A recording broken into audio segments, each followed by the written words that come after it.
안녕하세요. 나무아카데미입니다. 이번 영상에서는 EBS 수능 완성 국어 실전 모의고사 3회 파자건 중에서 작문에 대해서 살펴보도록 할 거예요. 이 지문은 허튼춤에 대한 정보를 전달하는 글이에요. 따라서 허튼춤의 개념이 무엇인지, 허튼춤의 특징이 무엇인지가 나오겠죠. 그리고 글 전에 예상 독자가 궁금해할 만한 내용으로 이렇게 기역, 니은, 디귿, 리을, 미음 제시되고 있어요.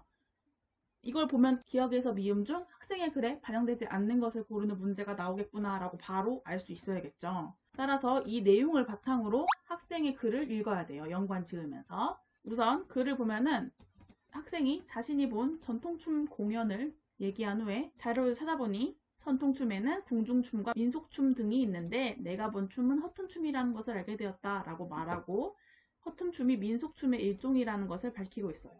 그리고 허튼춤의 개념을 정의하고 있는데 이 부분에서 허튼춤을 주로 추던 상황을 알 수 있겠죠.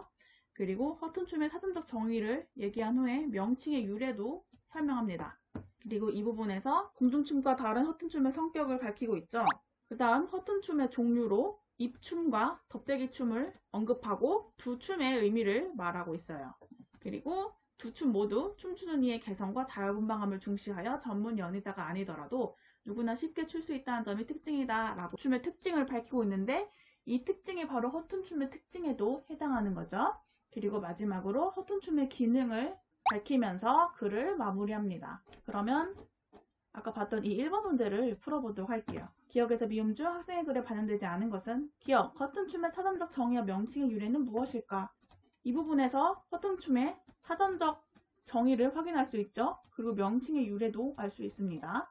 니은, 사람들은 허튼춤을 주로 어떤 상황에서 추었을까? 허튼춤을 추던 상황 이 부분에 나와 있었죠. 그 다음 디귿, 궁중춤과 다른 허튼춤의 성격은 무엇일까? 이 부분은 이 문단 끝에서도 알 수 있었고 그리고 3문단 이 부분 궁중춤과 달리 따로 배우지 않아도 누구나 쉽게 추며 어울릴 수 있다. 이 부분을 통해서도 알 수 있죠. 종류와 종류의 공통적인 특징은 무엇일까? 이 부분도 아까 봤었죠. 허튼춤의 종류로 입춤과 덧대기 춤이 있는데 이 두 춤 모두 뭐뭐뭐라는 특징이 있다라고 공통적인 특징을 확인할 수 있어요. 미음, 사람들이 한을 풀기 위해 허튼춤을 추게 된 계기는 무엇일까? 사람들이 허튼춤을 춤으로써 한을 풀었다는 내용은 확인할 수 있죠.